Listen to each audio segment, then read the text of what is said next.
Terry Fox and Me by Mary Beth Leatherdale and Milan Pavlovic.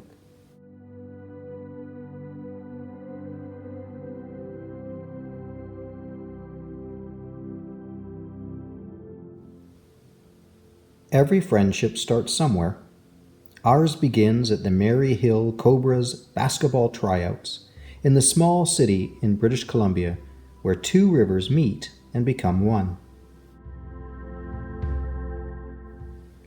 The coach blows his whistle and the drills begin. The kid in the yellow shirt is the only one shorter than me. What if I'm the worst player? I dribble, I pass, I shoot baskets, I block shots, I make the first string. The short kid is the worst player. His name is Terry Fox. The coach says wrestling might be a better sport for him, but if Terry comes to practice, the coach won't cut him from the team. I shouldn't be glad that I'm better than Terry, but I am.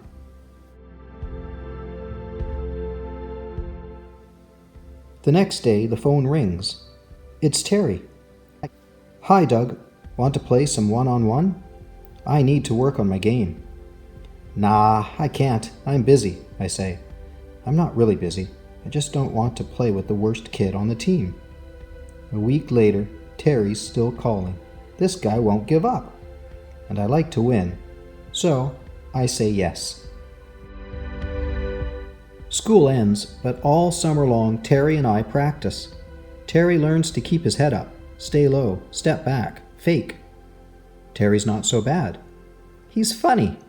He likes science. Best of all, he loves basketball too.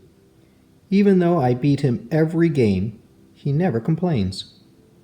By the time school starts, Terry is good enough to be on the roster, one of the 12 best players on the team. And I have a new best friend. Before long, we're in high school. Terry grows taller than me. Now, when we play one-on-one, he beats me 21-0. I don't mind losing to Terry, though. Well, only a little. Terry and I don't hang out much anymore. He's busy with his new basketball teammates, going to parties and hanging out with friends.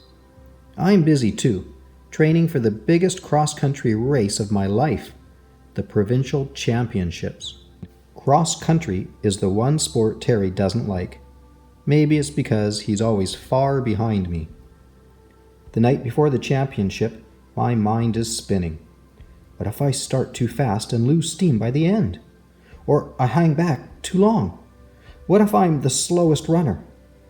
Bring, bring! The telephone startles me. It's Terry.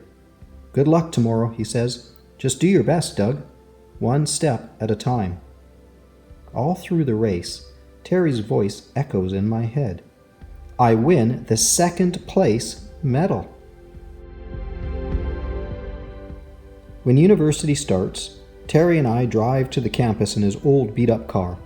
Over the rattle of the muffler, he tells me his knee is hurting, probably from basketball practice on the hard gym floor. He doesn't want the coach to know. But a few weeks later, Terry can barely walk, so he goes to the hospital. When I visit Terry the next day, I see tears rolling down his face. He has a rare type of cancer. They're going to amputate his leg. Terry is the best athlete I know. What can he do with only one leg? But Terry says not to feel sorry for him. Losing his leg is just a new challenge. After his operation, he shows me a magazine article about a guy with one leg who ran the New York City Marathon. Maybe I'll run across Canada, he says. I believe him. Terry stays at the hospital while he learns to walk with his prosthesis. He looks like the Bionic Man, all fiberglass and steel where the rest of his leg used to be.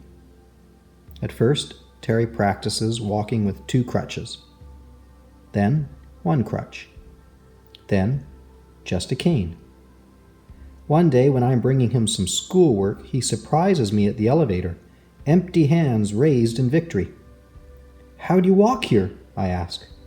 "One step at a time," he says, with a grin. The months speed by with treatments at the cancer clinic. As soon as Terry is finished with the treatments, he starts weight training to build his strength. Playing wheelchair basketball helps too. Sometimes we race up the pine tree-covered mountain, Terry in his wheelchair and me on foot. I always give him a head start. He says hearing my footsteps behind him makes him push harder. Seeing Terry in front of me makes me push harder too.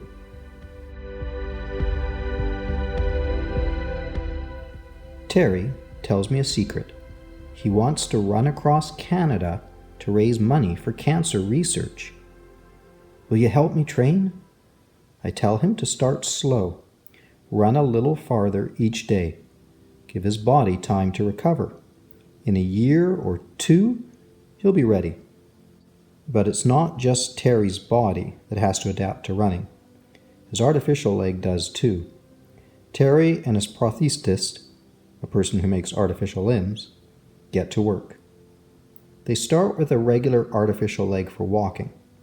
Fiberglass bucket, metal shaft, springs, gears, foot made out of wood and rubber. They add special parts for running. Steel hinge for the knee, belt to attach the leg, elastic strap to pull the leg forward. Still, the heavy artificial leg moves too slowly, so Terry adjusts his gait. 2 steps with his good leg while his artificial leg swings forward. Even with the new leg, running is very painful for Terry, but that doesn't stop him. Terry runs at night under the warm glow of the stars. Some nights I run with him. Some nights he runs by himself. Hop, hop on his left leg. Long step with his right.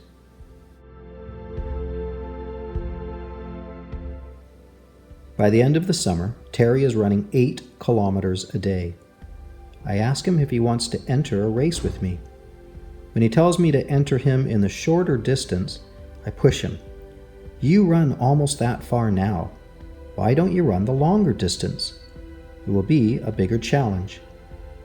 For a few minutes, Terry doesn't say a word. Then he answers, "Okay, Doug, I'll do it." The 28-kilometer race is grueling. The course is steep and along a busy highway. I finish 8th, one of my best times. Terry comes in last, grinning from ear to ear. The crowd cheers. "That's my best friend," I shout. If it's the truth, it's not really bragging. We begin planning for Terry's cross-country run. He'll start in St. John's, Newfoundland, next spring. To make it back home to British Columbia before winter, Terry will have to run a marathon every day. 200 marathons in a row. No one else in the world has ever run that far on one leg. Terry trains even harder. Every day he runs. He never thinks about how far he has to go. He just takes one step at a time. To the corner, to the stop sign, to the tree. Nothing will stop him from running. Not the flu, not the blisters, not his leg bleeding. When I try to convince him to take a day off to rest his injuries, he gets mad. We argue. He keeps running. A few months before the run, I start to have second thoughts. I'm supposed to drive the van, get Terry water and food, keep track of how far he runs each day, talk to the reporters, and collect money. How will I do all of that? I can't talk to reporters. I don't know what to do if Terry gets hurt. Again and again, I ask Terry to find someone else to go with him. Soon, Terry loses patience with me. He stomps toward me. "You are my best friend. You have to go with me. Remember, take it one step at a time." Terry looks so different now, strong and powerful. If Terry can do this, I can do this. When spring arrives, Terry's ready. So am I. We pick up the brand new camper van that will be our home for the next 5 months.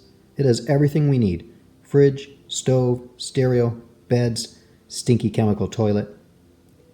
We load the cupboards with all of Terry's favorite foods: cereal, oranges, chocolate chip cookies, canned spaghetti, baked beans, peanut butter, and jelly. We gather all of Terry's running gear: 8 pairs of running shoes, 5 white t-shirts, 4 pairs of gray shorts, 3 artificial legs, 1 lucky sock. Our great adventure begins in a large city in Newfoundland, where the island coastline meets the strong rolling tides.